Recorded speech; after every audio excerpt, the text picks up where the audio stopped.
Hey guys, release हो चुकी है बॉलीवुड की नई मूवी फोन भूत। तो आइए जानते हैं मूवी की स्टोरी के बारे में। कहानी की शुरुआत होती है गुल्लू के डरावने सपने से, जहां वो अपने दोस्त मेजर को कहता है कि मैंने एक सपना देखा और उस सपने में तुम खून से नहा रहे थे।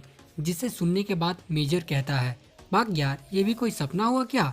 गुल्लू कहता है, नहीं यार, मुझे लगता है कि हमारे ऊपर कोई बुरा साया पड़ने वाला है। तभी उन्हें याद आता है कि अगले महीने की 1 तारीख को उन दोनों के पिताजी आने वाले हैं। मेजर कहता है, यार ये कैसे पापा है जो हर महीने की पहली तारीख को आ जाते हैं सिर्फ ये पूछने के लिए कि आगे क्या करना है, अपने पैर पर खड़ा कब होगे, पैसा कमाना कब सीखोगे। गुल्लू एक पेपर प्रिंट करता है। उस इवेंट का नाम रहता है अमावस की रात पार्टी हो जाए और मोक्ष पाए। गुल्लू कहता है कि अब हम इसे हर जगह चिपकाएंगे ताकि एक इवेंट कर घर वालों को ये बता सके कि अब हम इवेंट मैनेजिंग का काम कर रहे हैं। और फिर वो दोनों अपने रूम में लाए हुए भूत राका से मदद मांगते हैं। पार्टी के दिन तो पहले कोई भी नहीं आता है। करंट शॉर्ट होने के कारण राका के आंखों में लगी लाइट्स बंद हो जाती है।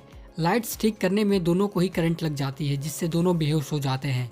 और जब उनकी आंखें खुलती है तो वो देखते हैं कि उनकी पार्टी में बहुत सारे लोग भी आए हुए हैं और वहाँ एक खूबसूरत लड़की भी है। उस खूबसूरत लड़की का नाम रहता है रागनी, जो कि एक भूत रहती है। मेजर और गुल्लू उसके साथ फोटो खिंचवाते हैं, पर फोटो में रागनी नहीं दिखती है। सब मिलकर मजे से डांस करते हैं कि तभी वहाँ पुलिस आ जाती है। पुलिस को देख उनका सपना टूट जाता है। पुलिस उन दोनों पर 5,000 रुपए का चालान करती है किसी दूसरे के प्राइवेट प्रॉपर्टी पर हल्ला मचाने के लिए। घर जाते वक्त दोनों को कार के पीछे वाली सीट पर रागनी दिखती है, लेकिन जब वो पीछे देखते हैं तो पीछे कोई भी नहीं रहता है। जिसके बाद वो खाते हैं गोलू की स्पेशल गोली, जिसे खाने के बाद वो गाड़ी को ऑटो पायलट मोड में डालकर सो हो जाते हैं। उनकी गाड़ी किसी औरत को ठोक कर उड़ा देती है, जिससे वो औरत नाले के पाइप में घुस जाती है। ठोकर की आवाज सुन दोनों उठ जाते हैं और देखते हैं कि उनकी गाड़ी ने एक औरत को उड़ा दिया। गुल्लू कहता है, देख भाई, इसके पैर तो टूटकर उल्टे हो गए हैं, चल हम सीधा कर देते हैं। और फिर दोनों मिलकर बारी बारी से उसके पैर पर बैठकर उसी का पैर सीधा करते हैं। वो और कोई नहीं बल्कि एक चुड़ैल रहती है, जिसका नाम रहता है चिकनी चुड़ैल। पर चिकनी चुड़ैल का पैर सीधा होने के बजाय और उल्टा होता जाता है। वो दोनों कोई दूसरा तरीका आजमाने की बात करते हैं कि तब तक चिकनी चुड़ैल उनकी बात सुन वहाँ से भाग जाती है। रात में वो लोग सो रहे होते हैं कि उनका बिस्तर कोई खींच लेता है। वो दोनों उठकर देखते हैं तो वहाँ एक लड़की रहती है और वो कोई और नहीं बल्कि पार्टी वाली लड़की रागनी है। मेजर गुल्लू से कहता है, यार ये तो मेरे प्यार में पागल हो गई, देखिए हमारे घर तक आ गई है। गुल्लू कहता है, घर तक तो ठीक था भाई, पर ये अंदर कैसे आई, क्योंकि गेट तो अंदर से ही बंद है। वो कहती है, तुम लोग कैसे हॉरर फैंस हो यार, अमावस की रात पार्टी ऑर्गेनाइज करते हो और अमावस की रात आए गेस्ट को ही नहीं पहचानते। इस घर को भूतिया बना रखे हो पर घर पर आई भूत को नहीं पहचानते। मैं एक भूत हूँ। जिसे सुनने के बाद दोनों उस पर हंसने लगते हैं। मेजर कहता है, भूत को देखकर डर फील होता है, लेकिन आपको देखकर तो कुछ और ही फील होता है। भूत इतने भी सेक्सी नहीं होते हैं। जिसके बाद वो मेजर के अंदर घुस जाती है और मेजर खुद के अंडों पर ही मार लेता है। जिसके बाद उन्हें यकीन हो जाता है कि वह सचमुच की ही भूत है। और फिर वो कहती है कि मैं एक भटकती हुई आत्मा हूँ और भटकते भटकते ही मैं तुम लोगों की पार्टी में पहुंच गई थी और वहां मुझे तुम दोनों ही ऐसे इंसान मिले जो भूतों को देख सकते हो और भूतों से डरते भी नहीं हो। मैंने रात भर तुम लोगों की बातें सुनी और मैं यहाँ आई हूँ एक बिजनेस आइडिया लेकर। मैं दूसरे लोगों के अंदर घुस जाऊंगी और तुम दोनों मुझे निकाल देना। इससे तुम नाम और पैसा दोनों कमा पाओगे। वो दोनों इस बात से मना कर देते हैं, ये कहकर कि वो किसी को ठगना नहीं चाहते। ये सुनने के बाद भूतनी वहाँ से गायब हो जाती है। मेजर कहता है, यार गुल्लू, भूतनी गलत थी पर भूतनी का आइडिया सही था। अगली सुबह जब दोनों के पिताजी आते हैं तो वह दोनों कहते हैं कि हम भूत पिशाच भगाएंगे, लेकिन इस बात पर उन्हें सिर्फ थप्पड़ ही पड़ते हैं।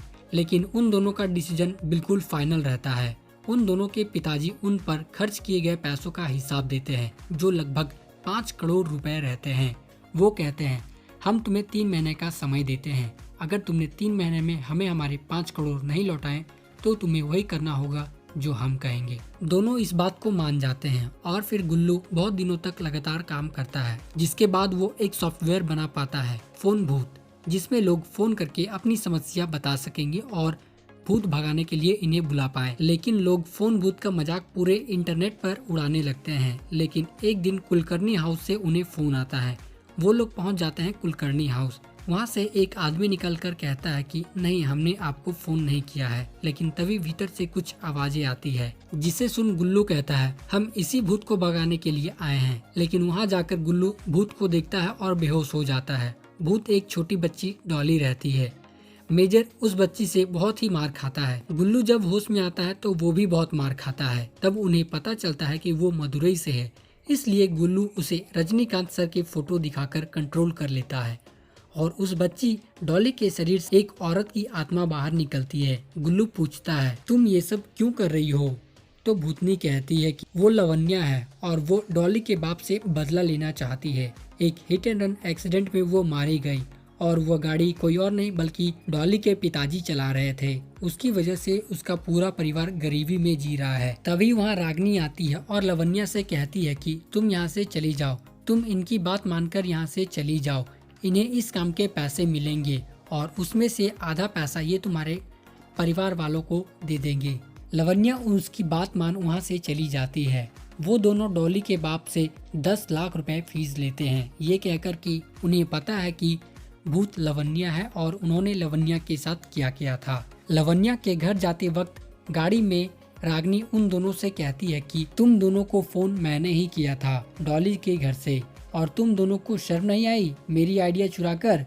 लवन्या के घर जाकर वो 5 लाख रुपए लवन्या के घर वालों को देने की बात करते हैं, लेकिन रागनी पूरे के पूरे 10 लाख रुपए वाला बैग उन्हें दे देती है, जिसे देख लवन्या के पेरेंट्स उन दोनों को आशीर्वाद देते हैं। घर आने के बाद रागनी कहती है तुम्हारे पापा तो तुम दोनों को निकम्मे समझते हैं, पर आज किसी दूसरे इंसान ने तुम दोनों को अपना आशीर्वाद दिया। तुम दोनों लवन्या के जैसे बहुत से लोगों की मदद कर सकते हो। गुल्लू कहता है हमें तो इसके बदले पैसे मिलेंगे, पर तुम्हारा क्या? रागनी कहती है मुझे इन सब के बदले तुम दोनों से एक फेवर चाहिए और वो क्या है ये तो समय आने पर बता दूंगी। और फिर तीनों मिलकर भूत भगाने के काम में लग जाते हैं। वो लोग बहुत लोगों की मदद करते हैं, जिससे वो दोनों धीरे धीरे फेमस होने लगते हैं। लेकिन उनके इस काम से एक तांत्रिक आत्माराम शस्त्र शक्ति नाराज हो जाता है, क्योंकि वह भटकती आत्माओं को कैद कर उनसे गलत काम करवाता था। एक आदमी आत्माराम को आकर पैसे देता है और कहता है कि उसके हवेली में कोई भूत है, वहाँ सारी चीजें इधर उधर खुद ब खुद हो जाती है, आप आकर इसका निवारण करें। बाबा कहते हैं आज नहीं 2 दिन बाद करूँगा, 2 दिन बाद चंद्र ग्रहण है, उस दिन सारी आत्माएं बहुत कमजोर हो जाती है। रागनी आकर दोनों को काम बंद करने के लिए कहती है। वो कहती है अब समय आ चुका है कि तुम दोनों मेरा काम करो, लेकिन वो दोनों काम बंद करने से मना कर देते हैं। रागनी कहती है अब मुझे मेरा फेवर चाहिए, समय आ चुका है कि तुम अपने बोले गए जुबान को पूरा करो। मेजर कहता है ऐसा कौन सा काम है जिसके लिए हमें काम तक बंद करना पड़ेगा? रागनी कहती है दुष्यंत सिंह। गुल्लू कहता है ये दुष्यंत सिंह कौन है? और फिर रागनी उन दोनों को दुष्यंत सिंह की कहानी सुनाती है कि वह ढोलकपुर के राजकुमार दुष्यंत सिंह के हॉर्स क्लब के फिजियोथेरेपिस्ट थे। एक दिन हॉर्स राइडिंग के दौरान दुष्यंत को चोट लग गई थी और वहाँ वह दुष्यंत का इलाज कर रही थी। वहीं से दोनों एक दूसरे से प्यार करने लगे थे।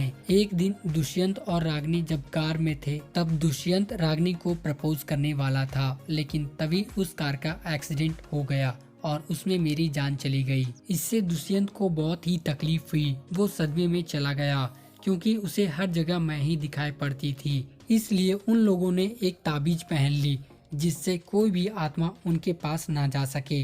पर तुम दोनों तो आत्माओं को देख सकते हो, उनसे बातें कर सकते हो, इसलिए तुम दोनों मेरी मदद करोगे।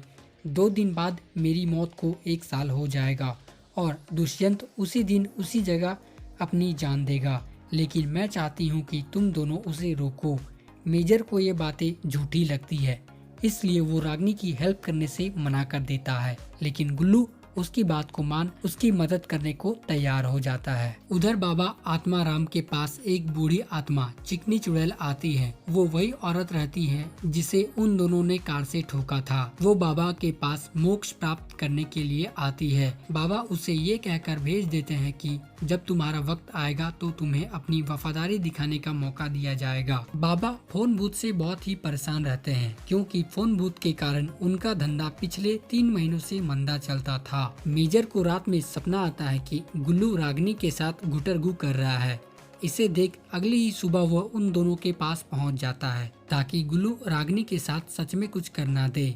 आत्माराम के दोनों स्टाफ रोड पर गाड़ी से पार होते सभी लोगों पर जादू कर देते हैं जिससे उनकी एक्सीडेंट हो जाती है और वो लोग मर जाते हैं। बाबा के दोनों स्टाफ उन लोगों की आत्मा अपने साथ ले जाते हैं।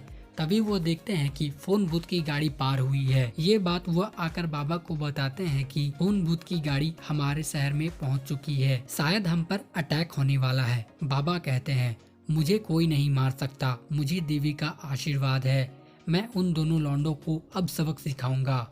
उसके स्टाफ कहते हैं बाबा इतने से छोटे काम के लिए आप क्यों, वो जो नई चिकनी चुड़ैल आई है ना उसे ही भेज दो, मन लगाकर काम करेगी। मेजर और गुल्लू बीच में टॉयलेट के लिए रुकते हैं। वहाँ बाबा के आदेश से आती है चिकनी चुड़ैल, पर उन दोनों को देखते ही वो वहाँ से भाग जाती है और भागती हुई है इतनी स्पीड से कि मानो रॉकेट उड़ रहा है जमीन पर। रागिनी उसे रोकती है और भागने का कारण पूछती है। चिकनी कहती है मुझे उन दोनों से बहुत ही डर लगता है, मुझे तो यहाँ बाबा आत्मा ने भेजा था। रागिनी कहती है आत्माराम एक नंबर का झूठा है, वो सारी आत्माओं को कैद कर लेता है, लेकिन ये दोनों सच्चे हैं, ये सबको मोक्ष दिलाते हैं। हम सबको एक होकर आत्माराम का सामना करना होगा, तभी हम उसे हरा पाएंगे। वो दोनों रागिनी का लगभग 2 घंटे इंतजार करते हैं पर रागिनी नहीं आती है, जिसके बाद वो दोनों वहाँ से जाने लगते हैं। तभी पीछे से उन्हें एक पंजाबन डायन पकड़ लेती है, जिसके बाद गुल्लू वहाँ पंजाबी गाने बजाने लगता है, जिसे सुनकर डायन दोनों के साथ मिलकर डांस करने लगती है। डांस के लास्ट में वो दोनों डायन की चोटी काट देते हैं, जिससे वो डायन वहाँ से भाग जाती है और जाकर बाबा आत्माराम को बता देती है कि उन 2 लड़कों के साथ एक आत्मा भी है जिसका नाम रागिनी है। जिसके बाद रागिनी गुल्लू और मेजर को सच्चाई बताती है कि दुष्यंत और वो दोनों एक साथ ही मर चुके थे उस एक्सीडेंट में, पर उस एक्सीडेंट को करवाया था आत्माराम ने और दुष्यंत उसकी कैद में है। वो दोनों से कहती है कि सिर्फ तुम दोनों ही उसे हरा सकते हो। मेजर कहता है मतलब तुमने हमें फिर एक बार धोखा दिया, हमसे झूठ बोला। तब तक आत्माराम रागिनी को अपने पास खींच ले जाता है। मेजर और गुल्लू वापस अपने घर जाते हैं। मेजर और गुल्लू को एक टर्निंग पॉइंट पर एक आत्मा मिलता है जो लोगों को सही सलामत टर्निंग से पार कराता है। वो कहता है ये सब तो मैंने आप दोनों से ही सीखा है, आप लोग भले इंसान हैं। इतना सुनने के बाद वो रागिनी की मदद करने पहुंच जाते हैं बाबा आत्माराम से रागिनी को छुड़ाने के लिए। वहां पर उसकी मदद के लिए राका भी आ जाता है, लेकिन बाबा राका को हरा देते हैं। बाबा दुष्यंत को मारने जाता है, लेकिन मेजर उस बोतल को चुरा लेते हैं जिसमें दुष्यंत रहता है और गुल्लू बाबा के जादुई डंडे को। और फिर मेजर गुल्लू और रागिनी के साथ सारी आत्माएं आ जाती है जिनकी मदद उन तीनों ने की थी। फिर सब मिलकर बाबा आत्माराम को नर्क में भेज देते हैं। बाबा के नर्क में जाते ही सारी आत्माएं आजाद हो जाती है। दुष्यंत और रागिनी को भी मोक्ष प्राप्त होती है और वो दोनों चले जाते हैं। उन्हें जाता देख इन दोनों को बुरा तो लगता ही है, पर ये दोनों करे वे क्या। ये दोनों भी राका को लेकर वापस अपने घर चले आते हैं। तो गाइज यही थी super comedy movie phone booth की कहानी। आई होप ये वीडियो आपको पसंद आई होगी। वीडियो कैसी लगी आपको हमें कमेंट करना ना भूले। वीडियो पसंद आए तो वीडियो को लाइक और ऐसे ही मूवीज की लेटेस्ट अपडेट्स के लिए चैनल को सब्सक्राइब कर लें। मिलते हैं नेक्स्ट वीडियो में।